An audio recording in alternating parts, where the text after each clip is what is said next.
주영석 기자의 뉴스 속으로. 뉴스 속으로는 예방과 치료의학도 최고, 리퍼도 최고, 시니어 어르신들에게 서울 메디칼 그룹이 최고, 서울 메디칼 그룹 제공입니다. 몬트레이 파크 총기 난사범인 휴 켄트렌 집에서 총기와 상당한 약의 탄약이 발견된 가운데 이 휴 켄트렌이 과거에 불법 총기 소지 혐의로 체포된 적이 있었던 것으로 드러나고 있습니다. 이 휴 켄트렌은 부인과 이혼 후에 혼자 살다가 리버사이드 카운티 해메스로 거주지를 옮긴 후에 사실상 고립된 생활을 하면서 정신적으로 문제가 생겼을 가능성도 있는 것으로 보입니다. 또 어제 북가주 문베이에서 총기 난사 사건이 또 일어났는데 역시 중국인이 용의자로 체포가 됐습니다. 온라인상에서는 일부 중국인들이 후켄트란이 중국 사람이 아닌 베트남 사람이라면서 미 언론들의 중국이라는 보도에 불쾌하다는 반응을 보이고 있습니다. 자, 주영석 기자. 안녕하십니까. 이 범인이 스스로 생을 마감했지만은 총기 난사와 관련해서는 계속해서 새로운 소식이 나오고 있는데 이 범인이 총기를 집에 많이 준비해 놓았던 것으로 드러나고 있어요. 그렇죠. 이게 어제 오후부터 소식들이 계속 나왔는데요. 휴켄트란 리버사이드 카운티의 그 헤멧에 있는 엘더리 커뮤니티, 뭐 실버타운이라고 할 수 있겠죠. 실버타운에서 거주해 왔는데 경찰은 그 휴켄트란 사망 후에 이 헤멧에 있는 자택을 압수수색했습니다. 그 결과 대량 살상 무기, 총기, 그리고 hundreds라고 하니까 뭐 수백 발, 최소 수백 발에 달하는 그런 탄약이 지금 발견됐습니다. 참 어마어마하게 많은 탄약과 또 많은 총기들을 소지하고 있었던 것으로 보이고요. 특히나 그 휴켄트렌 집에서 발견된 총기, 이 저격수, 스나이퍼가 사용하는 총기로 드러나서 좀 충격을 주고 있습니다. 이미 그 보도된 대로 총기 소음 제거기를 직접 만든 흔적도, 수제 총기 그 소음 제거기를 직접 만든 흔적도 발견했는데요.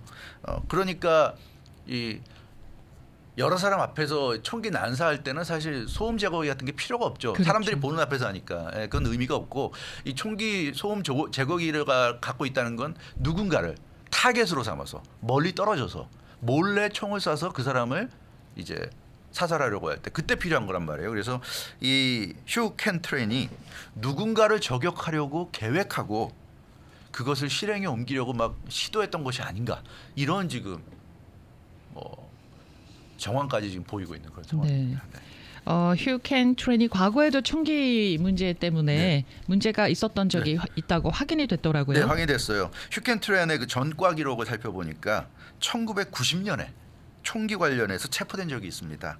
그러니까 벌써 33년 전이죠. 지금 네. 2023년이니까 33년 전이었던 1990년에 불법 총기 소지 혐의로 경찰에 체포가 됐습니다. 어레스트된 기록이 있고요. 이 로버트 루나 LA 카운티 셰리프 국장은 이 1990년에 체포된 게 지금 확인이 됐고, 그렇지만 그 이후에 별다른 전과 기록은 없더라, 뭐 이렇게 지금 밝히고 있습니다. 네, 근데 이 범인이 평소에 총에 대한 집착이 상당히 강했던 것으로 보이고 있어요. 그렇죠. 일반적인 아시안 사람들은 그 총기에는 별로 그렇게 그렇죠. 신경을 안 쓰는 것 같은데 이 사람은 어떻게 그렇게 이렇게 유별나게 이렇게 신경을 썼을까요? 그렇죠. 이 일반적인 아시안 그 사람들은 뭐 미국처럼 이렇게 총기 소지가 자유롭지가 않고 그러다 보니까 대부분 총기에 대한 그런 집착은 별로 없는데, 이 휴 켄트렌은 좀 달랐던 것 같아요. 1990년에 이미 말씀드린 대로 불법 총기 소지 혐의로 체포된 기록이 지금 남아 있고요. 집에서 수제 소음 제거기를 만들 정도로, 그러니까 앞서도 말씀드린 것처럼 몰래 총을 쏴가지고 누군가를 죽이겠다는 어떤 이런 생각이 있었던 것 같아요. 그만큼 총을 사용하고 싶었던 것으로 이렇게 보여집니다. 그 단순한 뭐 권총 정도, 호신용이라든가 이런 게 아니라 9mm 반자동 소총, 또 저격용 스나이퍼용 소총, 이런 다양한 총기들을 보유했다는 게 이 사람이 얼마나 총기에 대한 집착이 강했는지 알 수 있고, 게다가 집에 탄약을 최소한 수백 발을 숨겨놓은 것으로 드러났기 때문에 이 좀 상당히 좀 위험했던 것으로, 그리고 실제로 그 탄약을 그 설날 전날 결국 댄스클럽에서 사용을 한 거죠. 아무튼 굉장히 집착이 심했던 것으로 나타났습니다. 네, 왜 이렇게 총기에 집착을 한 거였을까요? 그게 이 사람의 어떤 뒤틀린 인생을 보여주지 않나 싶은데요. 네. 휴 켄트렌, 뭐 우리가 이제 다 알지만 매우 마르고 왜소한 체형입니다. 맞습니다. 그러니까 물리적인 힘으로는 누구도 이길 수가 없어요. 그런 그 사람이기 때문에 자신이 그 아마 살아오면서 굉장히 억울한 일, 본인 입장에서는 굉장히 억울한 일, 좀 답답한 일도 많았을 거고 그러다 보니까 총을 가져야 되겠다. 내가 그냥 정상적인 힘으로는 누구도 내가 이길 수가 없으니까 총을 가져야지 내가 이길 수 있다. 이런 생각을 했던 것 같아요.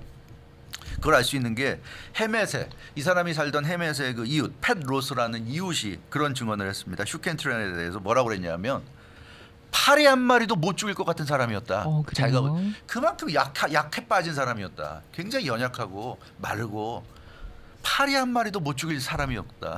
이런 얘기를 했어요. 그는 빅가이가 아니었다. 이런 얘기도 했습니다. 절대 빅가이가 아니고 스몰가이였고 그 사람들이 반려견 산책시키면 항상 자기 개도 아닌데 개를 쓰다듬어주고 뭐 그런 사람이었다. 이런 얘기를 했어요. 그래서 이런 걸 보면 힘으로는 누구도 당할 수 없는 사람이기 때문에 약한 사람이니까 총으로 그런 자신의 약함을 보완하려고 했던 게 아닌가 이렇게 지금 분석이 되고 있고요. 실제로 그 어제도 자세히 전해드렸지만 총기 난사 후에 아람브라에 있는 댄스클럽 들어갔다가 총기를 뺏기고 쫓겨났잖아요. 그때도 어땠습니까? 한 사람 물론 이제 26살의 젊은이긴 했지만 어찌됐건 1대1 몸싸움인데 그걸 못 당했어요. 총을 든 사람이 결국 총도 안 든 사람과 몸싸움을 하다가 총을 뺏기는 상황. 그러니까 얼마나 이 사람이 힘이 없는 사람인지 알 수 있죠. 그러니까 이 사람이 총에 집착할 수밖에 없다. 총이 없으면 누구도 이길 수 없는 아주 연약한 사람. 그러니까 총에 집착했던 것으로 이렇게 보여집니다. 총이 있어야 자기는 다른 사람들이 이길 수 있다. 이런 생각을 했던 것 같아요. 이게 참 어떻게 보면 이 미국 사회의 비극적인 현실인데 총기를 갖는 게 무슨 헌법적인 권리라는 이런 식의 생각을 하다 보니까 주장을 하고 이 총기를 소지할 수 있게 해주는 이런 사회가 되다 보니까 결국 이렇게 될 수밖에 없었던 것 같아요. 근데 지금 뭐 LA 타임스나 이 로컬 TV 방송이나 이렇게 그 휴 트렌의 이 주위에 있던 분들의 그 인터뷰 기사를 이렇게 좀 읽어보거나 이렇게 들어보고 그러면은 굉장히 좀 착한 사람으로들 날 네. 얘기를 하고 있더라고요. 뭐 반려견도 네. 아껴주기도 했고 뭐 그렇게 얘기들 하는데 어떻게 이렇게 실제와 다를 수가 있을까요? 그게 이유가 있죠. 이 휴켄 트렌이 이혼 후에 살던 곳이 헤멧 아닙니까? 리버사이드 카운티에. 거기는 아시안과는 상관없는 곳이에요. 헤멧이란 곳은 그렇죠. 그러니까 주류 사회입니다. 그렇기 때문에 이 사람은 헤멧에 사는 순간에 아시안 커뮤니티와는 단절이 된 거고요. 그러니까 이 헤멧에서 휴켄 트렌을 바라본 거는 비아시안들이 바라본 그런 모습이에요. 그러니까 이 사람이 트러블이 있었던 건 아시안들과 트러블이 많았고요.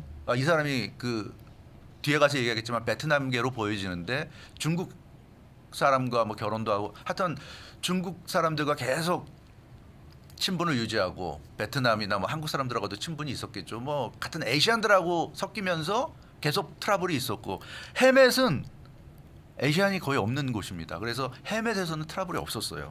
그래서 이 헤멧의 엘더리 커뮤니티는 아시안과 관계없는 실버타운인데 원래 아시안 커뮤니티에서 살던 휴켄 트렌이 어떤 이유로 하여튼 그 아시안이 거의 없는 헤멧에 가서 살게 됐는데 헤멧에서 백인이라든가 다른 커뮤니티 사람들이 바라본 이 휴켄 트렌은 얌전하고 조용했다. 근데 모르겠어. 영어를 얼마나 잘하는 사람인지 모르겠는데 휴켄 트렌이 영어가 잘 안 돼서 말을 잘 안 했을 수도 있을 것이고 과묵한 사람이 되는 네, 거죠. 뭐, 언어 때문에. 그건 알 수 없는 부분이지만 아무튼 좀 이 휴켄 트렌의 인생이 전 뒤틀린 인생이라고 얘기하는 게 자기랑 같은 아시안들과 있을 때 이렇게 트러블이 많고 아시안이 아닌 사람들과 있을 때 트러블이 없었다는 게 참 이 휴켄 트렌의 이 뒤틀린 인생을 보여주는 좀 비극적인 그런 이 사람의 인생의 일부가 아닌가 싶습니다. 그러면 휴켄 트렌이 같은 아시안을 상대로 문제가 많았던 네. 것이 뭐 드러난 게 따로 있나요? 그런 게 좀 그런 점을 우리가 볼 수 있는 부분이 있는데 예. 그 1990년에 불법 총기 소지 혐의로 이 사람이 그 체포된 적이 있다 그러잖아요. 그 이후로는 더 이상 전과 기록이 없다 그랬는데 이달 들어서 헤멧 경찰에 휴켄 트렌이 2번을 찾아갔다고 그럽니다. 2번 찾아갔는데 네. 왜 찾아갔냐면 자신이 가족으로부터 사기, 절도, 독극물 중독, 포이즈닝을 등의 피해를 입었다고 경찰이 가서 주장을 했대요. 가족으로부터 그 2번이나 주장을 했대요. 근데 경찰이 그런 말만 듣고 뭐 어떻게 할 수 있는 건 아니니까 그러니까 휴켄 트렌이 그 나는 증거가 있는데 증거를 가져오겠다 이런 얘기를 했다고 합니다. 근데 결국 증거를 가져오진 않고 대신에 이렇게 총기 난사를 일으킨 건데 그 슈켄트렌이 그 해외 경찰에 가서 한 그 당시 한 얘기들을 보면 10년 전, 20년 전에 그랬다. 그러니까 오래전부터 자기는 가족으로부터 괴롭힘을 당해서 막 가족한테 사기도 당했고 가족한테 뭘 뺏기기도 했고 심지어 포이즈닝도 당했다. 그러니까 이런 걸 보면 가족이니까 같은 에이션 아니겠습니까? 그래서 이런 걸 보면 슈켄트렌이 같은 에이시안들한테 굉장히 좀 많이 뭐랄까요 피해 의식, 피해 망상이 좀 항상 있는 게 아닐까 그런 쪽에 싶네요. 좀이 있었지 않았을까 싶고요.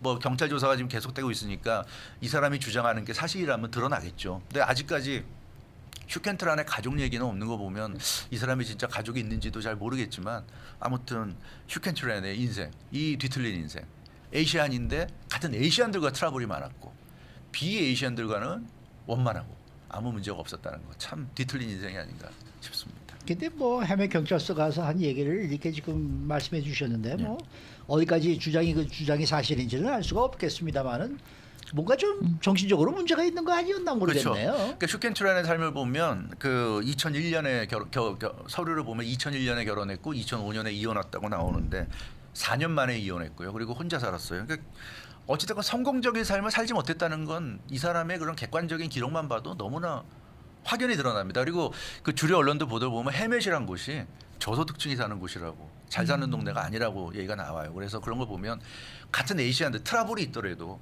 같은 에이시안들하고 같이 사는 게 이 사람은 분명히 좋았을 텐데 댄스클럽도 가고 이 사람이 좋아하는 데가 댄스클럽인데 결국 에이시안 커뮤니티도 없는 먼 해멧에 가서 그것도 저소득층 사는 해멧에 가서 산다는 걸 보면 이 사람의 인생은 별로 성공적이지 못했다고 우리가 볼 수 있고요. 그런데 오래전부터 가족에게서 괴롭힘 당했다고 이렇게 해멧 경찰서 가서 2번이나 주장한 걸 보면 이현주 아나운서 얘기하신 것처럼 뭔가 피해 망상 같은 게 좀 있지 않았나. 그리고 자기 인생이 이렇게 안 좋을수록 주변의 에이시안들이 이렇게 좋은 삶을 살고 화목한 삶을 사는 걸 볼 때마다 굉장히 좀 기분이 안 좋았을 것 같은 그런 느낌도 있었을 것 같아요. 범죄가 언제 일어났습니까? 설날 이브에 일어났잖아요. 네. 이런 걸 보면 모든 이제 에이시안들이 가족과 함께 보내는 이런 시기에 본인은 이혼해서 독거남이고 그런 어떤 또 명절 아시안 최대 명절인 설날을 맞아서 그동안 참아왔던 분노가 폭발하지 않았을까. 물론 그 분노라는 건 본인만의 분노죠. 객관적으로 인정받을 만한 분노는 아니었겠지만 어찌됐건 본인 입장에서는 굉장히 힘든 상황 어렵게 버텨왔는데 이번에 설날 명절 폭발하지 않았나 싶습니다. 아무튼 참 더 많은 조사가 이루어지고 더 많은 이제 증거들이 나와야 되겠습니다만 이 슈켄트렌이라는 사람의 인생 글쎄요 아시안 이민자들 중에도 비슷한 인생을 사는 사람들이 더 있을 수도 있는데 이런 거 보면 참 많은 생각을 하게 만드는 것 같습니다. 네. 이런 가운데 휴켄트렌의 국적을 놓고도 또 논란이 되고 있네요. 네, 주류 언론들은 뭐 휴켄트렌이 중국인 이민자라고 계속 네네. 보도했죠. 그래서 뭐 라디오 코리아도 그걸 받아서 우리도 중국인이 아니라고 할 수는 없으니까 중국인이라고 보도했는데 일부 중국 트위터리안들이 슈켄트렌이 베트남인이라고 주장했습니다. 근데 실제로 이 사람들이 트위터에 올렸어요. 증거를. 이 LA 법원에 신청한 귀화 허가서. 저도 라디오 코리아에 방금 전에 올렸는데 거기에 보면 슈켄트렌이 자신의 국적을 비엔남이라고 베트남이라고 기재한 것이 명확히 써 있습니다. 그래서 중국인들은 이 분명히 베트남 사람인데 왜 자꾸 이 주류 언론들은 자꾸만 중국인이라고 하는지 모르겠다면서 아주 불쾌하다는 반응을 지금 나타내고 있습니다. 참, 이 중국인들 심기가 좀 상당히 불편하겠어요. 네, 그래서 브루스 이라는 사람이 트위터에서 CNN 보도한테 지적했어요. CNN은 결혼증명서에 후켄트란이 중국인 이민자라는 것을 보여준다 이렇게 보도했고 모든 언론들이 다 이렇게 보도했는데 그 결혼증명서에는 사진도 없고 아무런 진실도 없다 이렇게 이 브루스 이라는 중국인이 주장했고요. 그 CU 레이라는 또 다른 중국인이 올린 귀화 허가 신청서 그 후켄트란의 귀화 허가 신청서 카피 이걸 이제 올리면서 얘기를 하고 있습니다. 후켄트란이 본인이 귀화 허가 신청서에 본인이 비엔남이라고 썼는데 국적을 비엔남이라고 썼는데 이걸 왜 자꾸 주류 언론들은 중국이라고 보도하느냐. 그 모든 중국인들은 다 안다. 중국 사람 이름 중에 후켄트렌이라는 이름이 있을 수가 없다는 건 중국 사람이라면 다 안다. 어떻게 중국 이름에 후켄트렌이라는 이름이 있을 수가 있느냐.